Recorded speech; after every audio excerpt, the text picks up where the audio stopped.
Praise lord everyone. Bible reading in 6 months day 17లో ఈరోజు వచ్చేసి లేవియ కాండము 14, 15, 16, 17 అధ్యాయాలు చదువుకుందాము.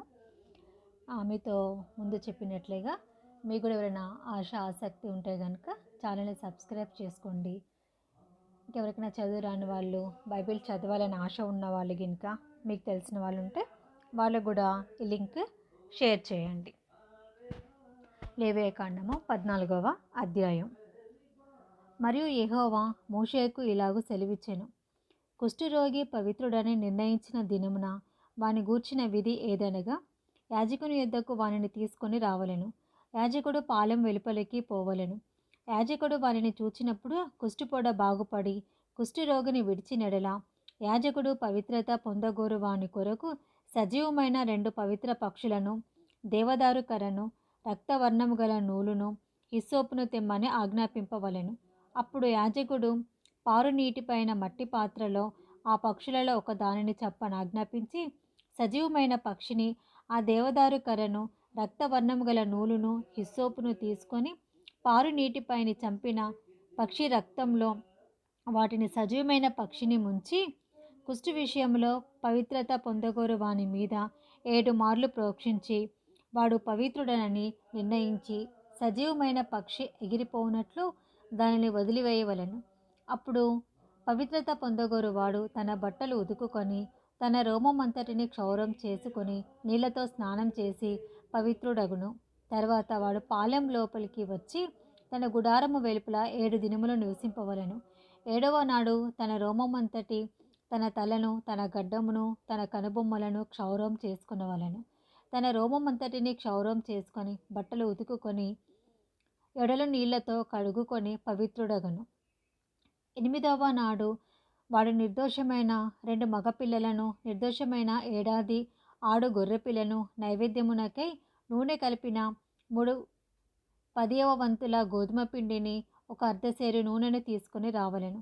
పవిత్రపరచు యాజకుడు పవిత్రత పొందగోరు మనిషిని వాటితో ప్రత్యక్షపు గుడారం యొక్క ద్వారమున యెహోవా సన్నిధికి తీసుకొని రావలెను. అప్పుడు యాజకుడు 1 మగ గొర్రె పిల్లను, అర్ధసేరు నూనెను తీసుకొని అపరాధ పరిహారార్థ బలిగా వాటిని దగ్గరకు తెచ్చి అల్లాడింపబడు అర్పణముగా యెహోవా సన్నిధిని వాటిని అల్లాడింపవలెను. అతడు పాప పరిహారార్థ బలి పశువును, దహన బలి పశువును వధించు పరిశుద్ధ స్థలంలో ఆ గొర్రె పిల్లను వధింపవలెను. పాప పరిహారార్థమైన దాని వలె అపరాధ పరిహారార్థమైనదియు యాజకుని దగును, అది అతి పరిశుద్ధము. అప్పుడు యాజకుడు అపరాధ పరిహారార్థమైన దాని రక్తంలో కొంచెము తీసి పవిత్రత పొందుగోరు వాని కుడి చెవి కొన మీదను, వాని కుడి చేతి బొటనవేలి మీదను, వాని కుడికాలి బొటనవేలి మీదను దానిని చమరవలెను. మరియు యాజకుడు అర్ధసేరు నూనెలో కొంచెము తీసి తన ఎడమ అరచేతిలో పోసుకొనవలెను. అప్పుడు యాజకుడు తన ఎడమ అరచేతిలోనున్న నూనెలో తన కుడి చేతి వేలు ముంచి యెహోవా సన్నిధిని 7 మార్లు తన వేలితో ఆ నూనెలో కొంచెము ప్రోక్షింపవలెను. యాజకుడు తన అరచేతిలోనున్న కొదువ నూనెలో కొంచెము తీసుకొని పవిత్రత పొందగోరు వాని కుడి చెవిని కొన మీదను, వాని కుడి చేతి బొటనవేలి మీదను, వాని కుడికాలి బొటనవేలి మీదను ఉన్న అపరాధ పరిహారార్థ బలి పశువు యొక్క రక్తము మీద చమరవలెను.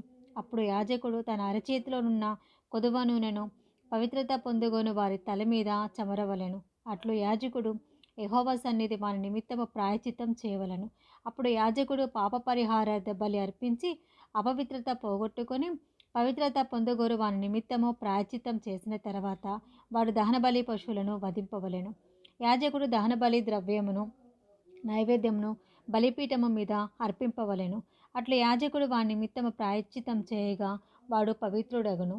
వాడి బీదవాడే పైన చెప్పినదంతయు తేజాలెనెడల తన నిమిత్తము ప్రాయశ్చిత్తం కలుగుటకే వాడు అల్లాడించుటకు అపరాధ పరిహారార్థ బలిగా 1 గొర్రెపిల్లను, నైవేద్యంగా తూములో 10వ వంతు నూనెతో కలిసిన గోధుమ పిండిని, 1 అర్ధసేరు నూనెను, వారికి దొరకగల 2 తెల్ల గువ్వలనేమి 2 పావురపు పిల్లలనే గాని, అనగా పాప పరిహారార్థ బలిగా 1 దానిని, దహన బలిగా 1 దానిని తీసుకొని రావలెను. వాడు పవిత్రత పొంది 8వ నాడు యెహోవా సన్నిధికి ప్రత్యక్షపు గుడారము యొక్క ద్వారమునకు యాజకుని యొద్దకు వాటిని తీసుకొని రావలెను. యాజకుడు అపరాధ పరిహారార్థ బలియగు గొర్రెపిల్లను, అర్ధసేరు నూనెను తీసుకొని అల్లాడించు అర్పణముగా యెహోవా సన్నిధిని వాటిని అల్లాడింపవలెను. అప్పుడతడు అపరాధ పరిహారార్థ బలియగు గొర్రెపిల్లను వధింపవలెను. యాజకుడు ఆ అపరాధ పరిహారార్థ బలి పశువు యొక్క రక్తంలో కొంచెము తీసుకొని పవిత్రత పొందగోరు వాని కుడి చెవి కొన మీదను, వాని కుడి చేతి బొటనవేలి మీదను, వాడి కులికాలి బొటనవేలి మీదను దానిని చమరవలెను. మరియు యాజకుడు ఆ నూనెలో కొంచెము తన ఎడమ అరచేతిలో పోసుకొని తన ఎడమ చేతిలోనున్న ఆ నూనెలో కొంచెము తన కుడివేలుతో యెహోవా సన్నిధిని 7 మార్లు ప్రోక్షింపవలెను. మరియు యాజకుడు తన అరచేతిలోనున్న నూనెలో కొంచెము పవిత్రత పొందగోరు వాని కుడి చెవిని కొన మీదను, వాని కుడి చేతి బొటనవేలి మీదను, వాని కుడికాలి బొటనవేలి మీదను ఆ అపరాధ పరిహారార్థ బలి పశువు యొక్క రక్తమున్న చోటను వేయవలెను. యాజకుని అరచేతిలోనున్న కొదువ నూనెను అతడు పవిత్రత పొందగోరు వానికి యెహోవా సన్నిధిని ప్రాయచిత్తం కలగజేయుటకు వాని తల మీద పోయవలెను. అప్పుడు వానికి దొరకగల ఆ తెల్ల గువ్వలలోనే గాని పావురపు పిల్లలో గాని ఒకదాన్ని అర్పింపవలెను. తన నైవేద్యం గాక వాటిలో తనకు దొరకగల పాప పరిహారార్థ బలిగా ఒకదానిని, దహన బలిగా ఒకదానిని అర్పింపవలెను. అట్లు యాజకుడు పవిత్రత పొందగోరు వాని నిమిత్తము యెహోవా సన్నిధిని ప్రాయచిత్తం చేయవలెను. కుష్ఠుపోడ కలిగిన వాడు పవిత్రత పొందదగిన వాటిని సంపాదింపలేని యెడల వాని విషయమైన విధి ఇదే. మరియు యెహోవా మోషేకు అహరోనులకు ఇలాగు సెలవిచ్చెను. నేను స్వాస్యముగా మీకిచ్చుచున్న దేశమునకు మీరు వచ్చిన తర్వాత మీ స్వాస్యమైన దేశంలోని ఏ ఇంటనైనను నేను కుష్ఠుపోడ గలగ చేసిన యెడల ఆ ఇంటి యజమానుడు యాజకుని యొద్దకు వచ్చి నా ఇంటిలో కుష్ఠపొడ వంటిది నాకు కనబడనని అతనికి తెలియచెప్పవలెను. అప్పుడు ఆ ఇంటనున్నది యావత్తును అపవిత్రము కాకుండానట్లు యాజకుడు ఆ కుష్ఠపొడను చూచుటకు రాకమునుపు అతడు ఆ ఇల్లు వట్టిదిగా చేయనాజ్ఞాపింపవలెను. ఆ తర్వాత యాజకుడు ఆ ఇల్లు చూచుటకై లోపలికి వెళ్ళవలెను. అతడు పొడ చూచినప్పుడు ఆ పొడ ఇంటి గోడలయందు పచ్చదాలుగానైనను ఎర్రదాలుగానైనను ఉండు పల్లపు చారలు గలదై గోడ కంటే పల్లముగా ఉండునెడల యాజకుడు ఆ ఇంట నుండి ఇంటి వాకిటిని బయలువెళ్ళి ఆ ఇల్లు 7 దినములు మూసి ఉంచవలెను. 7వ నాడు యాజకుడు తిరిగి వచ్చి దానిని చూడవలెను. అప్పుడు ఆ పొడ ఇంటి గోడలందు వ్యాపించినదైన యెడల యాజకుని సెలవు చొప్పున ఆ పొడగల రాళ్లను ఊడదీసి ఊరి వెలుపలనున్న అపవిత్ర స్థలమున పారవేయవలెను. అప్పుడతడు ఆ ఇంటి లోపలను చుట్టూ గోడలను గీయింపవలెను.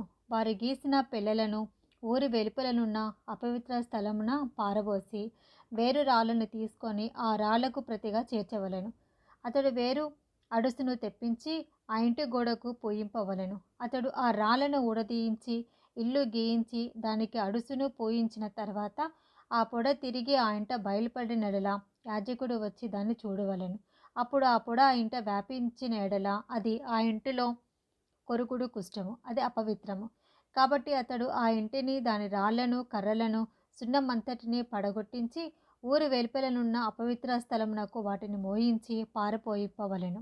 మరియు ఆ ఇల్లు పాడు విడిచిన దినములన్నీయు దానిలో ప్రవేశించేవాడు సాయంకాలం వరకు అపవిత్రుడగును. ఆ ఇంట పండుకొనివాడు తన బట్టలు ఉతుక్కొనవలెను. ఆ ఇంట భోజనం చేయవాడు తన బట్టలు ఉతుక్కొనవలెను. యాజకుడు వచ్చి లోపల ప్రవేశించి చూచినప్పుడు ఆ ఇంటికి అడుసు వేసిన తర్వాత ఆ పొడ ఇంటిలో వ్యాపింపకపోయినడలా పొడ బాగుపడెను కనుక ఆ ఇల్లు పవిత్రమని యాజకుడు నిర్ణయింపవలెను.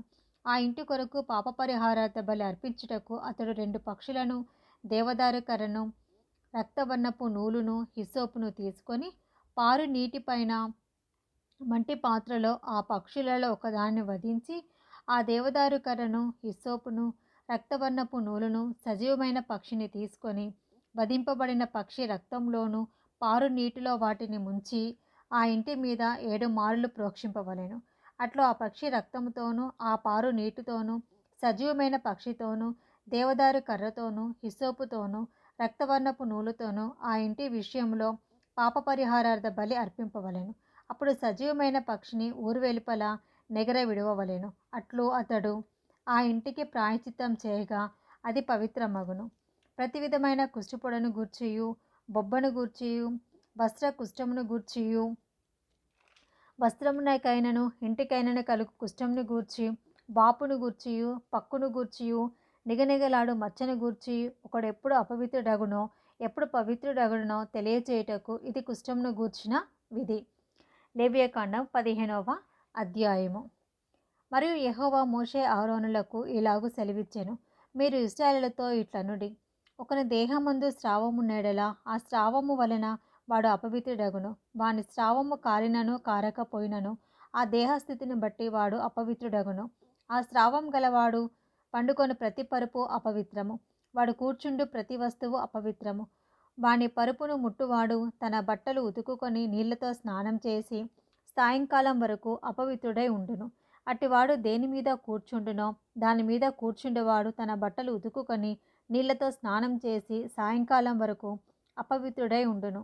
స్రావం గల వాని దేహమును ముట్టువాడు తన బట్టలు ఉతుకుకొని నీళ్లతో స్నానం చేసి సాయంకాలం వరకు అపవిత్రుడై ఉండును. స్రావం గలవాడు పవిత్రుని మీద ఉమ్ము వేసినడలా వాడు తన బట్టలు ఉతుకుకొని నీళ్లతో స్నానం చేసి సాయంకాలం వరకు అపవిత్రుడై ఉండును. స్రావం గలవాడు కూర్చుండి ప్రతి పల్లము అపవిత్రము.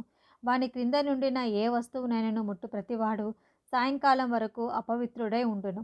వాటిని మోయువాడు తన బట్టలు ఉతుకుకొని నీళ్లతో స్నానం చేసి సాయంకాలం వరకు అపవిత్రుడై ఉండును. స్రావం గలవాడు నీళ్లతో చేతులు కడుక్కొనికే ఎవను ముట్టుకొనునో వాడు తన బట్టలు ఉతుక్కొని స్నానం చేసి సాయంకాలం వరకు అపవిత్రుడై ఉండును. స్రావం గలవాడు ముట్టుకొనిన మట్టి పాత్రను పగలగొట్టవలెను. ప్రతి చెక్క పాత్రను నీళ్లతో కడుగవలెను. స్రావం గలవాడు తన స్రావం నుండి పవిత్రత పొందినప్పుడు తన పవిత్రత విషయమై 7 దినములు లెక్కించుకొని తన బట్టలు ఉతుకుకొని పారు నీటితో ఉడలును కడుగుకొని పవిత్రుడగను. 8వ నాడు 2 తెల్ల గువ్వలనైనను 2 పావురపు పిల్లలనైనను తీసుకొని ప్రత్యక్షపు గుడారం యొక్క ద్వారమునొద్దకు వచ్చి యెహోవా సన్నిధిని వాటిని యాజకునికి అప్పగింపవలెను. యాజకుడు వాటిలో ఒక దానిని పాపపరిహారార్థ బలిగాను ఒక దానిని దహన బలిగాను అర్పింపవలెను. అట్లు యాజకుడు వాని స్రావము విషయంలో యెహోవా సన్నిధిని వారి నిమిత్తము ప్రాయచిత్తము చేయవలెను. ఒకనికి వీర్యస్ఖలనమైన ఎడల వాడు సర్వాంగ స్నానము చేసుకొని సాయంకాలం వరకు అపవిత్రుడై ఉండును. ఎవని బట్ట మీద ఏ తోలు మీదను వీర్యస్ఖలమగునో ఆ బట్టయు ఆ తోలును నీళ్లతో ఉతకబడి సాయంకాలం వరకు అపవిత్రమై ఉండును. వీర్యస్ఖలనమగునట్లు స్త్రీ పురుషులు శయనించిన వారిద్దరు నీళ్లతో స్నానము చేసి సాయంకాలం వరకు అపవిత్రులై ఉందురు. స్త్రీ దేహమందుండు స్రావము రక్తస్రావమైన ఎడల ఆమె 7 దినముల కడగా ఉండవలెను. ఆమెను ముట్టు వారందరూ సాయంకాలం వరకు అపవిత్రులగుదురు. ఆమె కడగా ఉన్నప్పుడు ఆమె దేని మీద పండుకొనునో అది అపవిత్రమగును. ఆమె దేని మీద కూర్చుండునో అది అపవిత్రమగును. ఆమె పడకను ముట్టు ప్రతివాడు తన బట్టలు ఉతుకుకొని నీళ్లతో స్నానం చేసి సాయంకాలం వరకు అపవిత్రుడై ఉండును. ఆమె దేని మీద కూర్చుండునో దాని ముట్టి ప్రతివాడు తన బట్టలు ఉతుకుకొని నీళ్లతో స్నానం చేసి సాయంకాలం వరకు అపవిత్రుడై ఉండును. అది ఆమె పరుపు మీదనైనను ఆమె కూర్చుండిన దాని మీదనైనను ఉండినడలా దానిని ముట్టువాడు సాయంకాలం వరకు అపవిత్రుడై ఉండును. ఒకడు ఆమెతో శయనించుచుండగా ఆమె రజస్సు తగిలి వానికి తగిలినడలా వాడు 7 దినములు అపవిత్రుడగును. వాడు పండుకొని ప్రతి మంచము అపవిత్రము. ఒక స్త్రీ కడగా ఉండు కాలమునకు ముందుగా ఆమె రక్తస్రావం ఇంకా అనేక దినములు స్రవించినను ఆమె కడగా నుండు కాలమైన తర్వాత స్రవించినను ఆమె అపవిత్రత ఆమె కడగా నుండు దినముల వలనే ఆ స్రావ దినములన్నీ ఉండును. ఆమె అపవిత్రురాలు. ఆమె స్రావ దినములన్నీ ఆమె పండుకొని ప్రతి మంచము ఆమె కడగా ఉన్నప్పటికీ మంచము వలె ఉండవలెను. ఆమె దేని మీద కూర్చుండునో అది ఆమె కడగా ఉన్నప్పటి అపవిత్రత వలె అపవిత్రమగును. వాటిని ముట్టు ప్రతివాడు అపవిత్రుడు. వాడు తన బట్టలు ఉతుకుకొని నీళ్లతో స్నానం చేసి సాయంకాలం వరకు అపవిత్రుడై ఉండును. ఆమె ఆ స్రావము కుదిరి పవిత్రురాలైనడల ఆమె 7 దినములు లెక్కించుకొని అవి తీరిన తర్వాత పవిత్రురాలగును. 8వ నాడు ఆమె 2 తెల్ల గువ్వలనైనను 2 పావురపు పిల్లలనైనను ప్రత్యక్షపు గుడారం యొక్క ద్వారమునకు యాజకుని యొద్దకు తీయవలెను. యాజకుడు ఒక దానిని పాపపరిహారార్థ బలిగాను ఒక దానిని దహన బలిగాను అర్పింపవలెను. అట్లు యాజకుడు ఆమె స్రావ విషయమై యెహోవా సన్నిధిని ఆమె నిమిత్తము ప్రాయచిత్తము చేయవలెను. ఇశ్రాయేలు తమ మధ్య నుండు నా నివాస స్థలమును అపవిత్రపరచినప్పుడు వారు తమ అపవిత్రత వలన చావకుండానట్లు వారికి అపవిత్రత కలగకుండా మీరు వారిని కాపాడవలెను. స్రావం గల వాని గూర్చియు వీర్యస్ఖలనము వలని అపవిత్రత గలవాని గూర్చియు కడగానున్న బలహీనురాలిని గూర్చియు, స్రావం గల స్త్రీ పురుషులను గూర్చియు, అపవిత్రురాలితో శయనించువాని గూర్చియు విధింపబడినది ఇదే. లేవియకాండము 16వ అధ్యాయము. అహరోను ఇద్దరు కుమారులు యెహోవా సన్నిధికి సమీపించి చనిపోయిన తర్వాత యెహోవా మోషేతో మాట్లాడి ఇట్లనెను, నేను కరుణాపీఠం మీద మేఘములో కనబడుదును కనుక నీ సహోదరుడైన అహరోను చావక ఉండినట్లు అతడు మందసము మీది కరుణాపీఠం ఎదుట అడ్డతెర లోపలికి ఎల్లప్పుడూ రాకూడదని అతనితో చెప్పుము. అతడు పాప పరిహారార్థ బలిగా ఒక కోడెదూడను, దహన బలిగా ఒక పొట్టేలును తీసుకొని వీటితో పరిశుద్ధ స్థలంలోనికి రావలెను. అతడు ప్రతిష్ఠితమైన చొక్కాయి తొడుగుకొని తన మానమునకు సన్ననారలాగు తొడుగుకొని సన్ననార దట్టి కట్టుకొని సన్ననార పాగా పెట్టుకునవలెను. అవి ప్రతిష్ఠిత వస్త్రములు కనుక అతడు నీళ్లతో దేహము కడుగుకొని వాటిని వేసుకొనవలెను. మరియు అతడు ఇశ్రాయేలీయుల సమాజమునొద్ద నుండి పాప పరిహారార్థ బలిగా 2 మేకపిల్లలను, దహన బలిగా ఒక పొట్టేలును తీసుకొని రావలెను. అహరోను తన కొరకు పాప పరిహారార్థ బలిగా ఒక కోడెను అర్పించి తన నిమిత్తము తన ఇంటివారి నిమిత్తమును ప్రాయశ్చిత్తం చేసి ఆ 2 మేకపిల్లలను తీసుకొని వచ్చి ప్రత్యక్షపు గుడారం యొక్క ద్వారమునొద్ద యెహోవా సన్నిధిని వాటిని ఉంచవలెను. అప్పుడు అహరోను యెహోవా పేరిట ఒక చీటీని, విడిచిపెట్టే మేక పేరిట ఒక చీటీని, ఆ 2 మేకల మీద 2 చీట్లను వేయవలెను. ఏ మేక మీద యెహోవా పేరిట చీటీ పడునో ఆ మేకను అహరోను తీసుకొని వచ్చి పాప పరిహారార్థ బలిగా అర్పింపవలెను. ఏ మేక మీద విడిచిపెట్టుట అనే చీటీ పడునో దాని వలన ప్రాయచిత్తం కలుగునట్లు దానిని అరణ్యంలో విడిచిపెట్టుటకై యెహోవా సన్నిధిని దానిని ప్రాణముతోనే ఉంచవలెను. అప్పుడు అహరోను పాప పరిహారార్థ బలియగు ఆ కోడెని తీసుకొని వచ్చి తన నిమిత్తము తన ఇంటివారి నిమిత్తము ప్రాయచిత్తం చేసుకొనవలెను. తర్వాత అతడు తన కొరకు తాను అర్పించు పాప పరిహారార్థ బలియగు కోడెను వధించి యెహోవా సన్నిధినున్న ధూపపీఠము మీద నుండి ధూపార్తుడి నిప్పులను తన పిడికెళ్లతో పరిమళ ధూప చూర్ణమును తీసుకొని అడ్డతెర లోపలికి వాటిని తెచ్చి తాను చావకుండునట్లు ఆ ధూపము మేఘము వలె శాసనముల మీదనున్న కరుణాపీఠమును కమ్ముటకు యెహోవా సన్నిధిని ఆ అగ్ని మీద ఆ ధూపద్రవ్యమును వేయవలెను. అప్పుడతడు ఆ కోడె రక్తంలో కొంచెము తీసుకొని తూర్పు పక్కను కరుణాపీఠము మీద తన వేలితో ప్రోక్షించి కరుణాపీఠం ఎదుట తన వ్రేలితో ఆ రక్తంలో కొంచెము 7 మార్లు ప్రోక్షింపవలెను. అప్పుడతడు ప్రజలర్పించు పాప పరిహారార్థ బలియగు మేకను వధించి అడ్డతెర లోపలికి దాని రక్తము తెచ్చి ఆ కోడె రక్తంతో చేసినట్లు దీని రక్తంతోనూ చేసి కరుణాపీఠము మీదను కరుణాపీఠం ఎదుటను దాన్ని ప్రోక్షింపవలెను. అట్లు అతడు ఇశ్రాయేలుల సమస్త పాపములను బట్టియు అనగా వారి అపవిత్రతను బట్టియు వారి అతిక్రమములను బట్టియు పరిశుద్ధ స్థలమునకు ప్రాయచిత్తం చేయవలెను. ప్రత్యక్షపు గుడారము వారి మధ్య ఉండుట వలన వారి అపవిత్రతను బట్టి అది అపవిత్రమగుచుండును కనుక అతడు దానికి ప్రాయచిత్తం చేయవలెను. పరిశుద్ధ స్థలంలో ప్రాయచిత్తం చేయుటకు అతడు లోపలికి పోవునప్పుడు అతడు తన నిమిత్తమును తన ఇంటివారి నిమిత్తమును ఇశ్రాయేలీయుల సమస్త సమాజము నిమిత్తమును ప్రాయచిత్తం చేసి బయటికి వచ్చే వరకు ఏ మనుష్యుడును ప్రత్యక్ష గుడారంలో ఉండరాదు. మరియు అతడు యెహోవా సన్నిధినున్న బలిపీఠమునొద్దకు పోయి దానికి ప్రాయచిత్తం చేయవలెను. అతడు ఆ కోడె రక్తంలో కొంచెమును ఆ మేక రక్తంలో కొంచెమును తీసుకొని బలిపీఠపు కొమ్ముల మీద చమిరి 7 మార్లు తన వేలితో ఆ రక్తంలో కొంచెము దాని మీద ప్రోక్షించి దాన్ని పవిత్రపరిచి ఇశ్రాయేలీయుల అపవిత్రతను పోగొట్టి దానిని పరిశుద్ధపరచవలెను. అతడు పరిశుద్ధ స్థలమునకు ప్రత్యక్షపు గుడారమునకును బలిపీఠమునకును ప్రాయచిత్తం చేసి చాలించిన తరువాత ఆ సజీవమైన మేకను దగ్గరకు తీసుకొని రావలెను. అప్పుడు అహరోను సజీవమైన ఆ మేక తల మీద తన 2 చేతులు ఉంచి ఇశ్రాయేలీయుల పాపములన్నీయు అనగా వారి దోషములన్నీయు వారి అతిక్రమములన్నీయు దాని మీద ఒప్పుకొని ఆ మేక తల మీద వాటిని మోపి తగిన మనుషుని చేత అరణ్యంలోనికి దానిని పంపవలెను. ఆ మేక వారి దోషములన్నిటినీ ఎడారి దేశమునకు భరించి పోవును. అతడు అరణ్యంలో ఆ మేకను విడిచిపెట్టవలెను. అప్పుడు అహరోను ప్రత్యక్షపు గుడారంలోనికి వచ్చి తాను పరిశుద్ధ స్థలంలోనికి వెళ్ళినప్పుడు తాను వేసుకొనిన నారబట్టలను తీసి అక్కడ వాటిని ఉంచి పరిశుద్ధ స్థలంలో దేహమును నీళ్లతో కడుగుకొని బట్టలు తిరిగి ధరించుకొని బయటకు వచ్చి తన కొరకు దహన బలిని ప్రజల కొరకు దహన బలిని అర్పించి తన నిమిత్తమును ప్రజల నిమిత్తమును ప్రాయచిత్తం చేయవలెను. పాప పరిహారార్థ బలి పశువు యొక్క క్రొవ్వును బలిపీఠము మీద దహింపవలెను. విడిచిపెట్టే మేకను వదిలినవాడు తన బట్టలు ఉతుకుకొని నీళ్లతో దేహము కడుగుకొని తర్వాత పాలెంలోనికి రావలెను. పరిశుద్ధ స్థలంలో ప్రాయశ్చిత్తం చేయుటకు వేటి రక్తము దాని లోపలికి తేబడునో, పాప పరిహారార్థ బలియక ఆ కోడెను ఆ మేకను ఒకడు పాలెము వెలుపలికి తీసుకుని పోవలెను. వాటి చర్మములను వాటి మాంసమును వాటి మలమును అగ్నితో కాల్చివేయవలెను. వాటిని కాల్చివేసిన వాడు తన బట్టలు ఉతుకుకొని నీళ్లతో దేహం కడుక్కొని తర్వాత పాలెం లోపలికి రావలెను. ఇది మీకు నిత్యమైన కట్టడ. స్వదేశులు గాని మీ మధ్య నుండి పరదేశులు గాని మీరందరూ 7వ నెల 10వ నాడు ఏ పని అయినను చేయక మిమ్మును మీరు దుఃఖపరచుకొనవలెను. ఏలయనగా మీరు యెహోవా సన్నిధిని మీ సమస్త పాపముల నుండి పవిత్రులగునట్లు ఆ దినమున మిమ్ము పవిత్రపరచినట్లు మీ నిమిత్తము ప్రాయశ్చిత్తం చేయబడెను.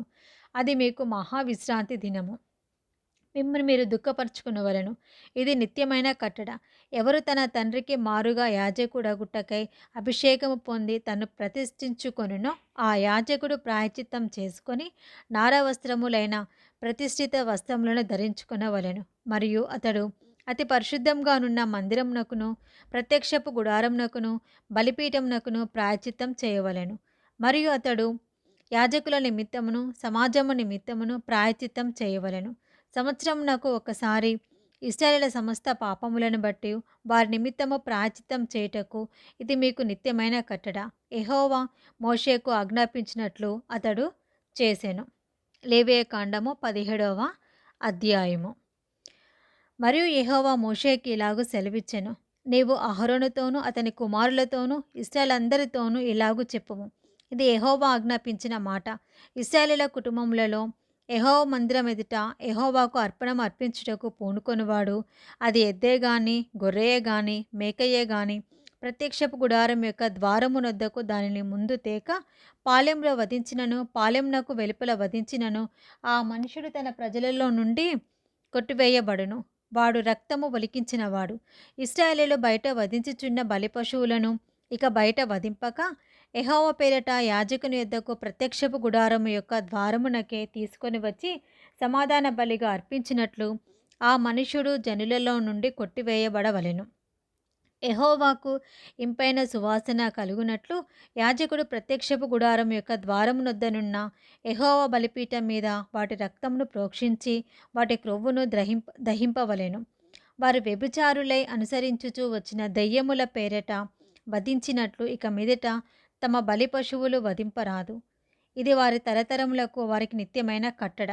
మరియు నీవు వారితో ఇట్లనుము, ఇశ్రాయేలీయుల కుటుంబంలో గాని మీలో నివసించు పరదేశులలో గాని ఒకడు దహన బలినైనను వేరొక ఏ బలినైనను యెహోవాకు అర్పింపనుద్దేశము కలవాడై ప్రత్యక్షపు గుడారం యొక్క ద్వారం నొద్దకు తీసుకొని రాని ఎడల ఆ మనుషుడు జనులలో నుండి కొట్టివేయబడును.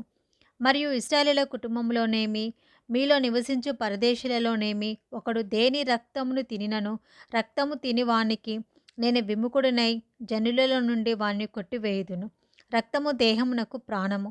మీ నిమిత్తము ప్రాయశ్చిత్తం చేయునట్లు బలిపీఠం మీద పోయుటకై దానిని మీకిచ్చి తిని రక్తము దానిలోనున్న ప్రాణమును బట్టి ప్రాయశ్చిత్తం చేయును. కాబట్టి మీలో ఎవడునూ రక్తం తినకూడదనియు మీలో నివసించు ఏ పరదేశీయు రక్తం తినకూడదని నేను ఇశ్రాయేలులకు ఆజ్ఞాపించి తిని. మరియు ఇశ్రాయేలులో గాని మీలో నివసించు పరదేశీయులలో గాని ఒకడు తినదగిన మృగమునైనను పక్షినైనను వేటాడి పట్టినడలా వాడు దాని రక్తమును ఒలికించి మట్టితో కప్పవలెను. ఏలయనగా అది సమస్త దేహములకు ప్రాణాధారము. దాని రక్తము దాని ప్రాణమునకు ఆధారము. కాబట్టి మీరు ఏ దేహ రక్తమును తినకూడదు. వాటి రక్తము సర్వదేహములకు ప్రాణాధారము. దానిని తిను ప్రతివాడు మరణశిక్ష నొందునని నేను ఇశ్రాయేలులకు ఆజ్ఞాపించి తిని. మరియు కళేబరమునైనను చీల్చబడిన దానినైనను తిను ప్రతివాడు దేహమందు పుట్టిన వాడేమి పరదేశీ ఏమి వాడు తన బట్టలను ఉతుకుకొని నీళ్లతో దేహమును కడుగుకొని సాయంకాలం వరకు అపవిత్రుడగును, తర్వాత పవిత్రుడగును. అయితే వాడు వాటిని ఉతుకొనకయు తన దేహమును కడుకొనకయు ఉండినెడల వాడు తన దోష శిక్షను భరించును. ఇది పార్ట్ 1 అండి. Praise the lord.